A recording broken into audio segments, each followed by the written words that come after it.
Olá, pessoal, sejam bem-vindos ao canal Gaiata Psi. Eu sou o Daniel e hoje eu estou aqui com a nutricionista Natália Vignoli. Nós vamos fazer um bate-papo sobre psicanálise e nutrição, uma interface aí que eu já procurei explorar, né, em alguns dos meus vídeos, em textos, esse tema da obesidade, da compulsão alimentar, da cultura das dietas. É uma pauta aí que está sempre na cabeça da gente, né? Seja magro ou não, todo mundo parece que tem uma espécie de neurose de dieta hoje em dia. Então, eu vou passar agora a palavra para a Natália. Queria dar as boas-vindas a ela. Ela vai se apresentar, dizer um tanto do percurso dela na área da nutrição e de que maneira ela pensa aí a ponte com a psicanálise, o interesse dela com a psicanálise, e a gente vai trocando figurinhas. Nós temos aí uma área de interesse em comum.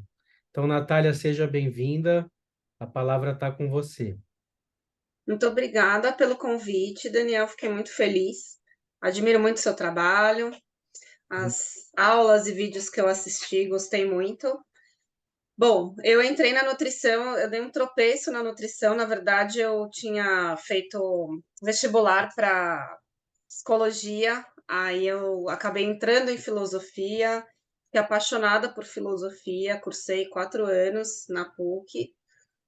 E enquanto eu cursava filosofia, eu fiz um pouco de psicologia numa outra universidade. Achei que não tinha a ver, eu sentia que a filosofia tinha muito mais a ver, mas eu sentia falta de como que eu poderia colocar em prática a filosofia. Eu acho que eu entrei, embora eu tenha entrado na faculdade, acho que eu tinha 19 anos, acho que eu era zero madura. E eu tinha um outro lado que eu gostava muito de cozinhar. E tive uma avó que cozinhava muito bem. E aí eu não sabia o que fazer e gostava da filosofia, mas eu não entendi o porquê que eu não tinha me dado bem com a psicologia, acabei entrando na nutrição. Falei, de repente, eu junto aí a parte de cozinhar com o comportamento humano, enfim, entrei na nutrição, gostei. Tinha, como acho que a maior parte das adolescentes e jovens, essa neurose de dieta, eu acho que isso contou para eu ir para a nutrição. E aí, durante a faculdade, eu conheci uma nutricionista. Agora, por que que eu fui envergando para a área da comportamental? Que é a Cintia Antonassi. Hoje ela não clinica mais, mas na época ela foi ali, ela encabeçou, ela com a Marli Alvarenga encabeçaram a nutrição comportamental. Na época, ela ainda trabalhava um pouco com comportamento alimentar, transtornos alimentares, e eu fui conhecer o trabalho dela, fiquei encantada. Achei que fazia muito sentido, terminei a faculdade e aí fui fazer o aprimoramento em transtornos alimentares no Ambulim. E aí eu entendi o que eu estava procurando. Eu falei, bom, eu realmente consigo unir esse lugar da reflexão, do ser humano, do comportamento com a comida. E eu também posso, com a nutrição, executar o que minha avó ali tinha de tão maravilhoso, que era cozinhar. E eu também não queria ter feito gastronomia, porque eu não queria só cozinhar, eu queria que aquilo tivesse um significado, eu queria explicar aquilo, né, no ser humano. E aí fiz o aprimoramento, também fui fazendo outros cursos de nutrição funcional, materno-infantil, e continuei no Ambulim, na equipe de pesquisa, e fui sentindo que a as abordagens, a forma como os atendimentos eram conduzidos, eu sentia que precisava de mais, assim, eu ficava insatisfeita com o que eu escutava. Não com o que eu escutava, insatisfeita no sentido de que eu queria aprender mais. Falei, poxa, que mais que eu posso aprender? Não é possível que eu não. Eu preciso passar desse diário alimentar. Preciso entender o porquê que a pessoa recorre à comida e não só trocar um. Ah, então você pode ligar para um amigo. Ah, então você pode fazer uma respiração. Mas o que gerava essa ansiedade? Eu me angustiava. E aí fui trabalhando, aí conheci a Luciana Sadi através da minha colega, da Juliana Leite, colega, minha amiga. E aí fiquei muito amiga da Gabriela Vargas, comecei a admirar muito o trabalho da Luciana. E aí entendi o porquê que eu não gostei de psicologia, e entendi que eu que era psicanálise, e o porquê que eu gostava de filosofia. Aí eu comecei a costurar tudo. Eu falei, entendi, né? Entendi o porquê que eu me apaixonei por filosofia, entendi o porquê na nutrição me encantava tanto a questão do comportamento, entendi o porquê no aprimoramento eu adorei, acho maravilhoso, mas esgotou, assim, eu queria saber mais, e aí eu entendi que era psicanálise com, claro, toda essa bagagem que eu tenho agora da nutrição. Aí fiz o meu mestrado na verdade, eu fiz a avaliação psicométrica de um instrumento, mas um instrumento que avalia fat talk, né? Essa mania que as pessoas têm de falar sobre dieta, falar sobre corpo. E aí entrei na formação em psicanálise, mas muito mais para eu conseguir dar conta nos atendimentos de escutar algo além do que estava sendo dito ali, né? Não só, como uma barra de chocolate porque estou estressada, né? Eu queria escutar algo além daquilo. Então foi isso. Poxa, interessante, né, ouvir assim esse teu interesse pela psicanálise, porque geralmente as nutricionistas que têm um interesse psi, elas acabam indo para a psicologia comportamental, me parece, né? Parece que nos grandes centros de saúde, a medicina ela casa melhor do ponto de vista filosófico, epistemológico, com as psicologias comportamentais, né? Então, como a nutrição é uma área de saúde também, me parece que é lugar mais comum que se pense de uma forma psiquiátrica e comportamental, né? Agora, você, por algum motivo, viu que tinha uma lacuna nisso? Você percebeu que não era suficiente esse paradigma? Foi isso que fez buscar psicanálise? Sim, porque eu sempre. Eu acho que assim, né? Essas grandes instituições, no próprio Ambulim mesmo, acho que a gente precisa. Posso estar falando uma grande bobagem em relação à psicanálise, né? Mas do que eu estou conhecendo, assim, a gente precisa, em alguma medida, e aí, pensando até no mestrado, ter um instrumento de avaliação, conseguir mensurar algumas coisas, né? E eu acho que nesse ponto a TCC a gente consegue, né? Na terapia cognitivo-comportamental. É possível colocar ali diversos questionários, escalas, e aí a partir dali a gente tem um diagnóstico, a gente tem uma população que a gente consegue comparar. Então, talvez para esses centros, o tratamento ouro de escolha sejam esses que a gente consegue. E aí é muito da psicometria, né? A partir de algo que é subjetivo, a gente consegue fazer inquéritos e questionários que mensurem um comportamento, né? A psicanálise a gente talvez não consiga algo tão objetivo. Mas eu escutava e escutava os casos, eu falava, poxa, tudo bem, essa é a M ponto, sei lá, T com anorexia, e aí era uma, sabe, parecia uma série de diagnósticos e rótulos. Eu falava, poxa, mas tem a M ponto T ali, quem que é essa pessoa, né? Quem que é ela? O que que aconteceu, né? Querendo ou não, tem um sofrimento ali. Às vezes eu escutava, e aí, né, em diversos lugares e profissionais, pessoas que têm anorexia manipulam muito. Então, tudo bem, mas é porque o sofrimento é tanto que ela precisa manipular para não sair daquilo. Mas o que que a faz, né, permanecer ali? Então, eu sempre ficava com esse incômodo. Mesma coisa, né? Já é uma paciente que tem uma bulimia e purga. Então vamos negociar a purgação. Mas ok, mas o que a leva, né, a esse comportamento? Tem esse gatilho. Tudo bem, mas por que que esse gatilho incomoda, né? Ou por que que isso gera uma ansiedade? Então eu ficava sempre com esse incômodo. E aí eu escutei, né, eu tive essa resposta na psicanálise, que não necessariamente tem uma resposta, mas pelo menos me permite questionar. Eu me lembro até que quando eu conversava com a Gabriela Vargas, eu falava, nossa, Gabi, e eu trazia esses questionamentos. Eu falava, eu escuto isso, mas me incomoda, porque não é só dar uma alternativa, não é só achar o gatilho, mas o porquê desse gatilho, né? O porquê que chegou ali? Enfim, aí eu ia conversando, ela falou, tu já é uma psicanalista, olha essa escuta. Eu falava, como assim? Não tô entendendo o que você tá falando, o que que você quer dizer com isso? Ela falou, vai fazer a formação que você vai entender. Vai estudar que você vai entender. E eu acho que são, né, são essas perguntas de de ficar incomodada, né? Mas e o que mais, né?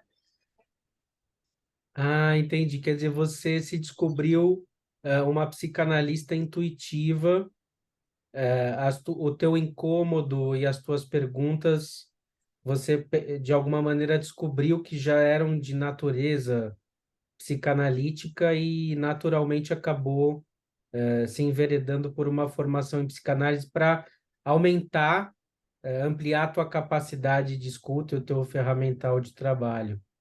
Sim, Ah, entendi, entendi. jogaram a dica e eu falei, mas por que que meus questionamentos são psicanalíticos? Eu não estou entendendo. Ela falou, então vai estudar que você vai entender. Eu falei, ok.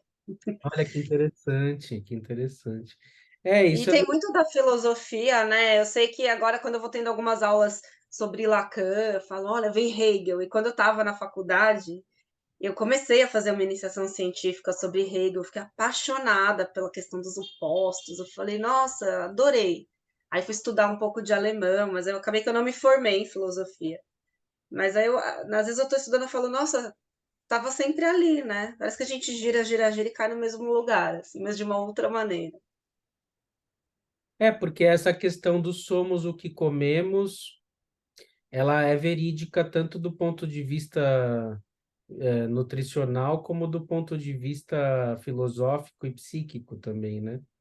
Sim, Ou não? Não sei o que que você acha dessa máxima. eu acho que sim.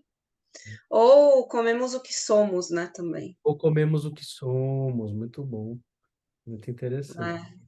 Eu acredito muito na comida como uma forma, né, e o comer, né, como uma forma de se comunicar também, né. Então a gente se comunica comendo e aí não tem como, né. Eu falei da minha avó, ela sempre foi a matriarca e cozinhava, então a comida para mim já veio com nesse lugar de carinho, de amor, de demonstração de afeto, e aí tem a parte biológica, eu acho que a comida ela tem muito ali, tem muito da cultura. Então eu acho que a partir de como aquela pessoa come, o que ela gosta e como ela vai se apresentando neste comer, a gente consegue achar muita coisa. Eu falo que vai abrindo a caixa de Pandora ali. E como é que é o teu trabalho assim na nutrição, tendo esse olhar psicanalítico? O que que você mapeia que são os motivos que levam alguém a comer de mais ou de menos, ou está muito preocupado com o corpo? Você tem um campo de escuta suficiente assim nos atendimentos para poder detectar isso, ou por enquanto isso está mais num plano investigativo, assim, experimental, essa aproximação com a psicanálise? Eu, assim, tá mais investigativo experimental. As pessoas que chegam até mim, elas sabem, né, que eu estudo, que eu gosto e que eu vou fazer algumas pontuações e considerações. Eu começo pelo comer intuitivo. O comer intuitivo é uma abordagem americana, o intuitive eating, que eu me formei também. Eu fui fazer com as criadoras do método, com a Evelyn Tribole. Fui beber da fonte e, inclusive, a Evelyn é alguém ali muito mais da TCC, metódica, os artigos científicos, ela sabe tudo de cabeça. E tem a Elise Resch, que é a par dela, que ela tem mais esse lugar da psicanálise, de filosofia, tanto que ela nem aparece muito. Então, eu começo a partir do comer intuitivo, que eu acho que ele tem muito da terapia cognitivo-comportamental também, só que ele abre espaço para a gente aprofundar. Então, geralmente eu começo escutando, fazendo pequenas perguntas bem relacionadas à mentalidade de dieta, questões com a imagem corporal, e aí do que a pessoa vai me trazendo, se tem essa abertura e ela quer também, aí a gente começa a falar sobre isso. Por exemplo, o próprio diário alimentar. Então, às vezes aparece muita coisa ali, tanto de pensamento, sentimento, e aquilo já é um gancho para daí começar, né? Os questionamentos, essa investigação. Deu pontuar, olha, você se escutou aqui? Você percebeu o que você está falando? Por que será que isso acontece? Então, algumas coisas eu vou soltando, vou provocando, né? Mas eu sempre trabalho, quando tem esse processo ou terapêutico, enfim, psicanalítico ou terapêutico, eu tenho alguém, né? Seja uma psicóloga, seja uma psicanalista, e aí eu trabalho em conjunto. Ah, Mas não dou conta sozinha, nem me sinto confortável.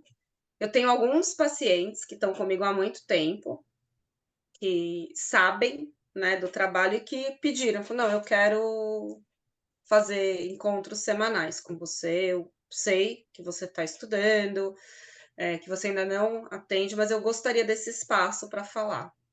que legal, que E legal. aí eu falei, tudo bem, então vamos embora. Então, Se você acabou criando uma transferência analítica dentro de uma situação ou de um setting nutricional, né? Quer dizer, a tua abertura ao inconsciente, ao sofrimento, gerou uma transferência de trabalho analítica com você. sim. E Importante. aí esses que foram bem nesse lugar, eu falei: "Olha, então a gente vai precisar encerrar a questão, né, do trabalho de nutrição para começar um outro", sabendo das minhas limitações. Embora eu esteja estudando há 2 anos formalmente, se é que isso existe, e já estou há mais tempo estudando concursos, grupos de estudo, aí eu participo há mais tempo, eu gosto de deixar claro, assim, mas ainda não ofereço, eu não me divulgo dessa forma. Eu acho que é mais para quem já tem esse vínculo. Em alguma medida criou-se essa transferência e as consultas, as sessões, elas foram, eu falo que elas vão esparramando, né. Uhum. Eu acho que a comida ela dá esse espaço, assim, de esparramar. E aí com eles eu não brequei, eles quiseram continuar e falei: "Não, tudo bem".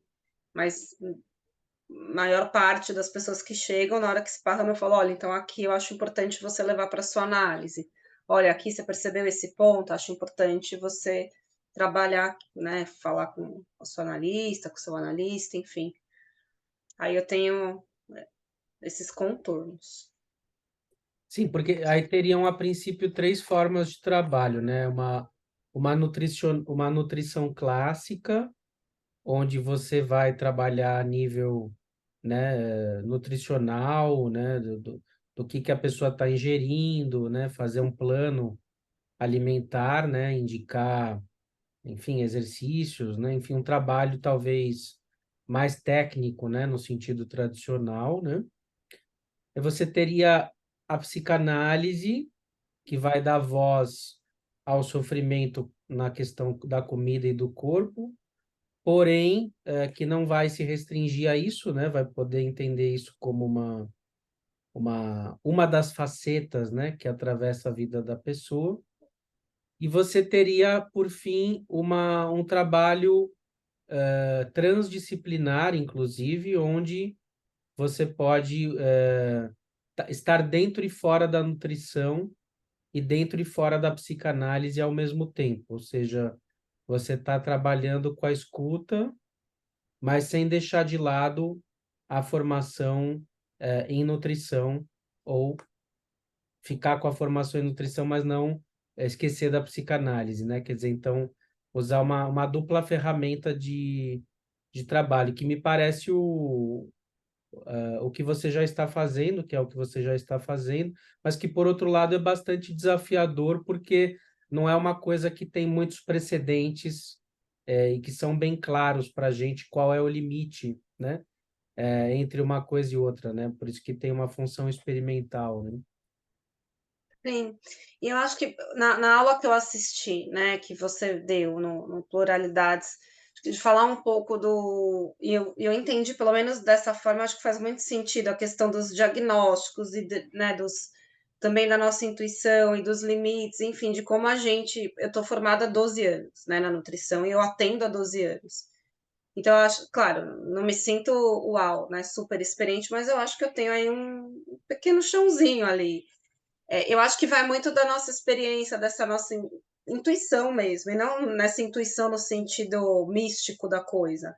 Mas eu acho que dessa experiência clínica. Então, existem pessoas que têm um diagnóstico X, mas que não necessariamente aquele manejo vai encaixar, eu vou precisar usar. E eu acho que a gente tem muito na área da saúde, né, de forma geral, algo muito protocolar. E eu acho isso muito ruim. Eu acho que é importante, precisa ter, as pessoas precisam ter, né, ali aonde, né, diagnósticos e protocolos. Eu acho que não dá para ser tudo muito solto, óbvio, mas tem um tanto que é da clínica, né, e que isso no livro nenhum dá. E eu acho que a gente vai conseguindo mesclar isso, sempre com a ética, né, sempre com cuidado. E eu não sinto que. E quando eu falo isso, comunico isso, eu acho que são poucas as pessoas que entendem, né? Parece que quando a gente fala isso, a gente tá falando, não, faz o que você quiser, uhul. E não é isso, né? Joga o protocolo fora, joga a diretriz fora e não é isso. Acho que a gente precisa ter muito embasamento teórico, mas a prática, ela tem um tanto que é do profissional, né? E de como ele vai conseguir conduzir isso. E é possível fazer isso com ética, é muito possível fazer isso com cuidado, né? Dá para transitar nessas áreas sem ocupar o lugar do outro, sem ser antiético, né? Preservando, né, o meu paciente, enfim. Eu acho que isso é uma coisa, né, quando eu escutei falar, falei, poxa, é isso, né? E que eu penso muito na psicanálise assim também, que eu acho que ela abre esse espaço, embora existem muitos psicanalistas que não gostam de ouvir isso, né, de ter essa fluidez, mas eu acho que ela abre, né, esse espaço. Uma vez eu dei uma supervisão que me marcou muito, que uma nutricionista, óbvio, né, fui dar supervisão de nutrição, porque ela falava, tipo, vim te procurar porque eu preciso de alguém que escute de uma outra forma. E ela estava falando de uma paciente com anorexia e num caso super difícil. E assim, no final, né, no resumo era, a pessoa sempre dizia ali que ela só era vista na doença e qualquer coisa que esta paciente tentava fazer de diferente, a equipe toda tesourava, né? Então, se ela levasse um presente, não, ninguém aceitava porque não pode aceitar presente de paciente, porque isso na teoria, tal, tal.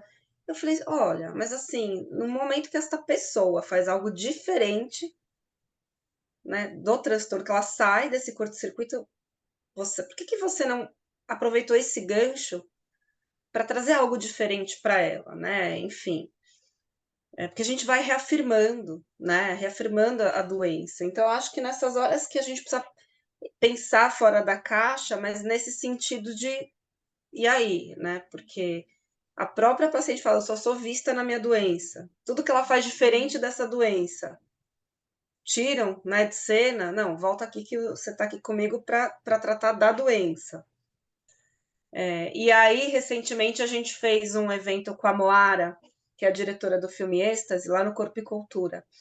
E o filme é um pouco autobiográfico, com ficção, enfim, ela estava dizendo, né, que do tratamento dela com. Ela teve anorexia, e no tratamento ela se vinculou muito em uma psiquiatra, que era psicanalista, que ela falou, foi a primeira e quando eu cheguei, ela não falou de comida. Ela sentou e falou: o que, que você gosta? E ela falou: eu gostava muito de ler. E aí a gente começou a falar sobre os livros, começamos a ler juntas, e a partir dali eu comecei a melhorar, porque eu achei algo diferente, né? Que eu não precisava me. Eu estava tão identificada ali com a anorexia, e ela pôde aparecer, né? A partir de uma outra escuta. Então, eu acho que é isso, sabe, Daniel? A gente tem os protocolos, tem que recuperar estado nutricional. Ah, não pode pesar, mas e a pessoa que está lá, né? Então, tem gente que chega, né? Ah, você é nutricionista comportamental. Eu falo, você não passa dieta. Eu falei, não sei, né? Não vou te fazer nada restritivo, extremo, mas não sei, né? Vamos ver, será que você precisa? Então, existem pessoas que ficam tão angustiadas, sem um plano alimentar, mas é uma angústia que é tão grande que eu não sei se vale a pena jogar nessa angústia num primeiro momento, né? Então, muitas vezes, a partir de uma prescrição simples, aquilo dá um conforto que a pessoa fala, ok, a partir daqui eu vou avaliar como que é a minha fome e como que é a minha saciedade. A partir daqui eu topo comer um pouco a mais ou um pouco a menos e ver o que vai acontecer. Então, eu acho que não dá para a gente ser taxativo, né? E eu senti que depois que eu realmente falei, não, vou estudar psicanálise, eu me senti até mais autorizada a confiar e fazer, não, né? Eu posso ir amaciando esse manejo, né? Não preciso ser tão quadradinha, né? Não preciso vir com um discurso tão pronto, porque no protocolo não pode, não sei, mas e se para essa pessoa fizer sentido? Claro, e aí, né, dentro de um limite, dentro do que eu acho que não vai ser nocivo para aquela pessoa, e aí de poder fazer, né? E é aí que eu vou mesclando esses 3 itens. Então, ora eu escuto mais, né? Ora é a nutrição comportamental, ora vem algo que é de uma prescrição mesmo. Quer dizer, você faz um trabalho artesanal, né? Assim, sob medida para cada um, pautado na pessoa e não no diagnóstico, né? É, porque tem que ser, né? Uhum. Muito bom. E eu venho de mais de 20 anos de análise, então eu acho que isso contribuiu. Ah, agora apareceu o seu segredinho. Então, depois de 20 anos, e, e a minha a psicóloga, analista que eu fiquei mais tempo, fiquei 12 anos. Ela nunca me deu um diagnóstico, eu era louca do diagnóstico. Ela falou, não vou te falar. Eu falei, como não? Ela falou, não vou. E ela não falou. E eu achei ótimo. Até hoje eu tenho minhas suspeitas, mas eu falo, não vou atrás. Funcionei assim. Eu tenho adotado essa postura também de uns tempos para cá, apesar de assim, eu nunca falei um diagnóstico para um paciente, né? Mas mesmo eu mesmo, no sentido profissional, não tenho mais usado assim diagnóstico de uns tempos para cá e me ajudou muito, tem me ajudado muito a escutar melhor as pessoas, que eu entendo que o diagnóstico ele cria uma fronteira intelectual entre você e o paciente e isso impede a intuição de acontecer, porque você se coloca numa posição hierárquica, onde você está encaixando alguém num estado previamente estabelecido, né, por um corpo, por um consenso da comunidade acadêmica ou psicanalítica ou científica, né? E aí você amputa o que tem de mais singular em cada um, né? Então, parabéns pelo teu trabalho. Eu tenho sentido que a psicanálise se mantém viva justamente porque as pessoas cansam dos protocolos e de uma cultura cada vez mais burocratizada, estandardizada, né? Desprovida de afeto, onde as pessoas quase que numa relação robótica, né, com os outros. Eu Sim, percebo que a psicanálise é uma forma de cura pelo amor. As situações que a gente vê de nutrição e psicanálise implicam nisso, ou seja, desenvolver uma relação terapêutica pautada na confiança. Então, já vi nutricionistas até através de trabalho em supervisão, que pautadas na psicanálise, mas sobretudo na sua empatia pessoal, na sensibilidade, foram cozinhar com os pacientes, inclusive tirando pessoas de estados aí quase que melancólicos, né? Sem vontade de comer nada. Então tem todo um trabalho vinculatório, né, que a gente chama de transferência, que é fundamental nesses processos em que a comida ela é uma faceta importante do sofrimento de vida de alguém, né? Então eu vejo como um fracasso, né, que alguém ou uma ciência nos reduza a um feixe de comportamentos errantes, né? Ou seja, tem algo além disso, né, que precisa ser tratado e escutado, né? sim. Eu acho que você tem muitos anos, né, de trabalho, de estudo, um embasamento teórico muito grande. Eu acho que é isso, né, de você conseguir escutar.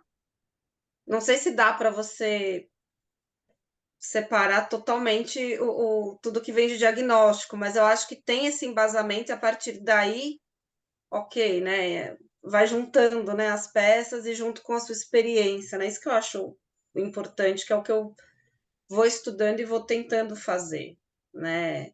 Porque senão limita, sei lá, vou precisar usar tal método porque tem este transtorno alimentar, mas às vezes aquela pessoa é diferente. Ou eu até posso, né? Ok, eu sei que geralmente é esse caminho, ou é esse manejo, então eu vou indo um pouco por ali, mas de repente a coisa muda e eu posso ter, né, esse. Mas o que eu quero dizer, acho que é importante ter todo esse arsenal teórico, aí dá para ter essa liberdade. Isso eu acho importante, mas é ir conseguindo buscar, né, dos melhores das técnicas, teorias, junto com a intuição. A própria nutrição, né, a gente tem muitas vertentes, então tem a funcional, tem a ortomolecular, tem a comportamental, e é uma briga uma com a outra. Eu falo, gente, tem tanta coisa boa em todas, né? Se a gente puder ir escutando, estudar, extrair o que de melhor cada uma tem, né, para a nossa clínica, a gente vai ser um profissional cada vez melhor, né, que vai conseguir atender melhor a esses pacientes, né, essas pessoas, enfim. Mas eu tenho muito isso, assim. E às vezes eu me questiono. Eu converso muito com a Gabriela, com a Juliana, com a Luciana, falou, poxa, às vezes me incomoda, né? Ficar só nesse curto-circuito da nutrição, comida, porque o que mais que essa pessoa pode trazer, né? Para poder ver algo além disso, né? E sim, a comida ela tem. Na pandemia eu fiz uns e-books, e aí eu contei um pouquinho da história da minha avó, e eu quis poder desenvolver alguns cardápios, receitas, lista de compra para quem estava sozinho em casa. Eu falei, deixa eu tentar, através do amor, né, do carinho que eu tenho com a comida, ver se a pessoa se conecta melhor com a comida. Eu acredito muito nisso, assim. A comida, ela é uma ferramenta de afeto muito importante, inclusive para mim, enquanto profissional, na hora que eu falo sobre comida com meu paciente. Acho que se eu não trago, né, esse lugar afetivo da comida, é difícil de eu, de eu criar ali um vínculo. Eu tive uma paciente um bom tempo, acho que a gente começou na pandemia até. Um pouquinho, não, mentira, um pouco antes da pandemia, e aí teve a pandemia, e teve um dia que eu tava esperando, tal, e eu tinha entrado um pouquinho antes na sala e tava esperando, eu tava terminando de comer um pedaço de brownie. E ela abriu e eu com a boca com chocolate, assim. E a gente já estava juntas há mais de um ano num trabalho, ela riu, ela falou, ai, você não sabe como é bom te ver comendo um chocolate. Tem que ser você, e como isso faz bem para mim, né? Então eu acho que é isso, dependendo de onde a gente está, né, da abordagem que a gente trabalha, isso seria um crime. E às vezes, acho que eu me autorizo, porque daí eu sou nutricionista, não sou a psicanalista da pessoa, eu falo, mas eu adoro um bombom, mas eu também, às vezes, quando eu tô muito chateada, é só um brigadeiro que resolve, tá tudo bem. E isso é importante para quem tá do outro lado. Acho que traz mais esse lugar humano. Sim, eu tenho um exemplo aqui no canal, na playlist Análise Divertida. O título é intitulado Pipoca com Chocolate, né? Que são essas situações que os pacientes trazem comida para o consultório analítico e do quanto é importante a gente procurar comer com eles, né? Então, teve uma criança que trouxe pipoca, a gente estourou aqui no micro-ondas. Às vezes os pacientes trazem chocolates, a não ser que você esteja muito enjoado, ou, sei lá, seja diabético e tal, mas pelo menos dá uma provada, né? Alguma coisa assim, porque senão a pessoa fica com aquele gosto amargo na boca, né? Né? E eu não sei, sinceramente, quem inventou esses protocolos e essa ideia de asepsia, que é uma coisa muito cirúrgica, né? Assim, vamos operar o paciente e nos limparmos das bactérias, vai lá e faz um corte cirúrgico e depois fecha o paciente e pronto. Não, a gente está falando de dores emocionais aí. Então, se você não permite uma vinculação, ou não se vincula de uma maneira amorosa, né, no sentido profissional, com os seus pacientes, eles vão ficar relegados a uma condição de abandono, né? Então eu percebo isso, né? Que assistam Patch Adams novamente, para quem não assistiu, né? O Amor é Contagioso, que vocês vão sacar o que eu estou falando, né? O Patch Adams não colocava a cura final, né? Como objetivo da medicina, senão o próprio cuidado. Ele era um palhaço, era um ser orgânico, vivo, subjetivado, né?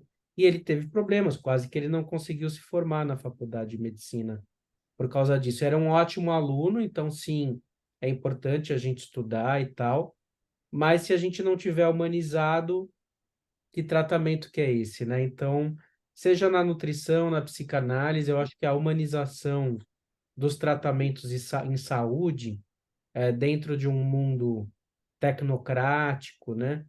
É muito importante. E outra coisa que você diz também é sobre as obsessões, né, de ficar nessa pauta monolítica da comida. E justamente, às vezes, a melhor coisa é a gente poder se alimentar de outras coisas e não ficar falando, desse assunto, né? Então, o que que você gosta de fazer? Eu gosto de ler. Então, esse gostar de ler pode ser a cura de uma compulsão alimentar.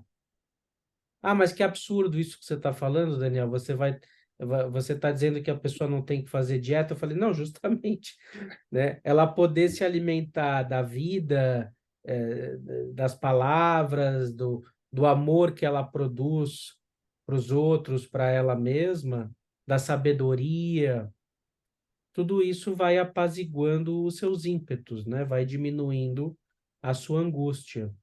Então, eu entendo que toda essa clínica dos sofrimentos alimentares, ela é sobretudo uma clínica da existência, né? Da existência contemporânea, da falta de sentido, do pragmatismo, da gente se sentir reduzido ao corpo, da violência social em relação aos corpos. Tem toda uma dinâmica contemporânea que facilita, que a gente viva numa neuroalimentar, né? Total. E eu atendo, e agora eu percebo que os homens, né, têm vindo mais. Eu atendo muito mulher, muitas mulheres, com essa questão de sofrimento, né, porque tem a pressão estética, enfim. Mas agora os homens têm vindo também. Eles estão podendo falar do sofrimento estético deles, e é importante. E aí é isso, né? Poder trazer esses outros alimentos, também a gente consegue sair dessa redução do corpo. Então, que é uma outra coisa que eu acho muito legal do trabalho, das problemáticas alimentares, acho que vem junto a questão da pressão estética. Não só tem a questão da gordofobia, mas a pressão estética também. E a gente poder trazer que cada corpo é um corpo. E será que precisa emagrecer? Também acho que é um outro trabalho muito difícil, que é a da aceitação corporal, mas não essa aceitação compulsória, né? Que as pessoas têm que, parece que, gostar de tudo e estar sempre feliz. Mas de um respeito a esse corpo, a esse estereótipo. Não é todo mundo que vai ter um corpo dentro do padrão e como lidar com isso. Né? E tem pessoas que são pessoas gordas e tudo bem, né? Isso não quer dizer que elas não tenham saúde. E pode ser que elas até se curem da compulsão, mas talvez elas não percam 30 quilos, né? E aí? Não vai valer de nada? Então, quando a gente traz essas outras referências, a leitura, eu gosto de estudar, ou música, né? O que mais que tem na sua vida de interessante que a gente pode construir junto? A coisa vai andando, né? Então, eu acho que é muito encantador. E acho que curioso ou não, acho que não, né? Acho que nossos analistas têm muita influência. Essa que eu fiquei muito tempo, eu fiquei porque ela era absolutamente humana, assim. De abraçar, né? Quando eu chegava, me abraçava e ria comigo. Eu sabia que ela tinha 2 filhas. Então, assim, não era uma entidade, né? Era um ser humano. Um ser humano que trabalhava, que às vezes estava cansada, que às vezes eu demandava lá, olha, hoje eu não posso, né? Estou esgotada, amanhã eu posso te atender numa emergência, assim, né? Então, eu sabia fazer os cortes, mas muito carinhosa. Isso para mim foi e é essencial. Eu não vinculo com pessoas muito frias. E a minha analista hoje, que segundo as colegas delas falaram que é lacaniana, que eu falei, é o quê? Como se fosse astrologia, né? Qual que é o signo? Lacaniana. Falei, mas ela é uma lacaniana fofa. Então tem os coraçõezinhos, e aí eu fico, né? Eu brinco que os tapas que eu ganho, eu nem sinto muito na hora o tapa na cara, assim. Eu acho que para o meu perfil, por exemplo, a minha escuta fica muito mais aberta, eu levo em consideração, me sinto mais à vontade em falar. Então é muito estilo, né, da pessoa, porque tem muito estereótipo, lacaniano é muito frio, tal. E a minha mas ela dá um corte mó gentil, assim, quase que, olha. E como é importante para o meu perfil, né? Pode ser que para uma outra pessoa não, mas eu acho que é isso, né? A gente poder ter esse jogo de cintura. E, e aí eu acho que eu também, com os meus pacientes, tenho esse jeito mais afetivo, super paciente, que na minha vida pessoal não tenho muita, mas no consultório eu tenho essa paciência, a escuta, e é isso. E aí vincula quem prefere esse estereótipo, né, de clínica. Claro, tem umas pessoas que são mais concretas, enfim, mas é importante. E eu acredito, isso é uma coisa que eu escutava muito a minha primeira analista mesmo, eu não vinculei muito. Eu considero essa que eu fiquei 12 anos a minha primeira analista. E ela sempre falou que ela acreditava muito na cura através do amor. Que as pessoas aprendem pela dor, mas também pelo amor. E que ela acreditava que era pelo amor que as coisas iriam funcionar. Isso era uma fala dela. E assim, realmente foi uma experiência muito importante para mim. Assim, eu cheguei lá muito ruim, muito medicada, e eu saí praticamente zerada, assim. Terminei ali o processo com ela muito bem, assim. Então, é isso, essa fala sempre esteve lá, assim. Eu acho importante.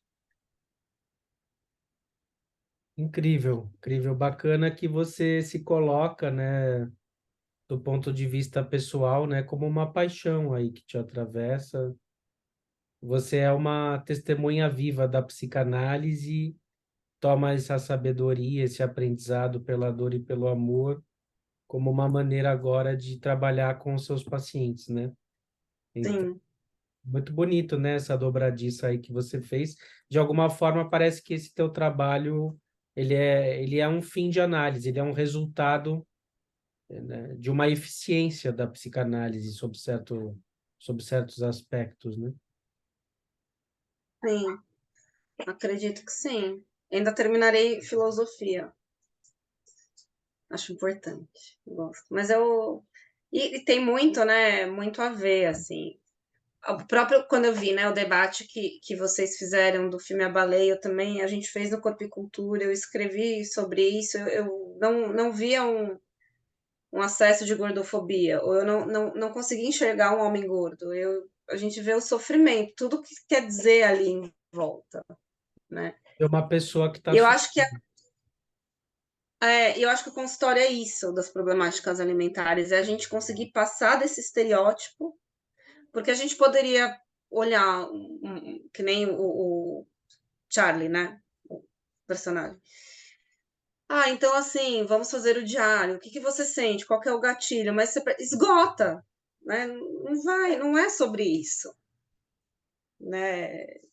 Eu acho que aquele é um filme que ele traz muito escancarado o porquê da psicanálise, assim, para mim ficou muito claro. Não adianta ele anotar, né? Ai, comi a pizza com mortadela, estava me sentindo porque o entregador olhou e falou Jesus e eu me senti. Não, né? Tem tanta coisa a mais e não vai dar conta. Às vezes, dependendo da técnica, dá conta de apagar um incêndio, né? Mas o que está provocando esse incêndio, esse curto-circuito vai estar lá e vai incendiar de novo. Então, eu acho que esse filme é muito, eu acho que é muito esse enlace de nutrição e psicanálise, assim, o porquê que só a nutrição ou só uma técnica não vai dar conta. Acho que é poder olhar além, né, daquele estereótipo, além daquele protocolo para poder mergulhar. muito bem. sigamos então com essa mensagem aí de esperança, né? Para que a gente possa introduzir mais amor na ciência, ainda mais num momento em que há uma cruzada, né? Contra a psicanálise, dizendo que ela é uma pseudociência, né? E eu pergunto, será que uma ciência sem amor e sem sujeito é uma ciência verdadeira? Afinal de contas, são pessoas produzindo conhecimento para ajudar outras pessoas, certo? Como é que a gente pode pensar uma ciência puramente material, sem sujeito e sem amor, se o próprio propósito da ciência é aprimorar a existência humana, né? Então, é uma reflexão filosófica, né? Você que gosta de filosofia mais profunda, né? Do que simplesmente emagrecer, né? Perder quilos, né? Sim. A gente teve uma época, se você me dá corda, eu fico falando até amanhã. A gente teve uma época que eu não lembro qual governo que era, mas queriam na merenda escolar colocar ração humana, que tinham todos os nutrientes lá. E aí, claro que não deu certo, e mesmo, né, ali, o pessoal mais acadêmico ficou super contra, que a comida tem, né, não é só uma ração, tem todo esse contexto emocional, e eu fiquei pensando como a ciência é contraditória, né, porque veta uma ração humana, mas muitas vezes no manejo é quase que uma ração humana, né. Então, você falando, eu me lembrei dessa história, e, e até nos discursos, né, não, a gente come, é, tem afeto, tem a cultura, tem a família, tem tudo isso, mas no trato ainda é muito mecanizado. E ok, né? Talvez para os estudos precisa ser, né? A gente precisa de porcentagens e incidências, mas no consultório eu acho que no 1 a 1 dá para a gente esquecer um pouquinho, não esquecer, né? Mas não ter isso como um protagonista do atendimento. O protagonista é quem está na nossa frente, né? Tudo bem. Então, o que que você acha de encerrarmos esse primeiro prato por hoje? Tá ótimo. Estou saciada. Não precisa ser 48 horas de conversa, né? O É, que importa são os desdobramentos que a intensidade do encontro pode promover, né? sim. Muito obrigada pelo convite, viu, Daniel? Eu que agradeço, foi ótimo e que bom que tem mais pessoas aí podendo desenvolver esse campo tão sensível, né, de saberes humanos, num plano que aparentemente é muito objetivo, mas é muito menos objetivo do que parece, né? Então, gostaria de agradecer novamente pela tua presença. Fico muito feliz aí pela troca de receitas, que a gente possa continuar conversando aí. Quem tiver perguntas, pode mandar aqui nos comentários e está convidado também para vir conversar com a gente no canal sobre esse e outros temas, tá bom, pessoal? gaiatapsi23@gmail.com é o nosso contato. Obrigada. Obrigado, pessoal. Valeu, Natália. Um grande abraço e até o próximo vídeo. Bom apetite.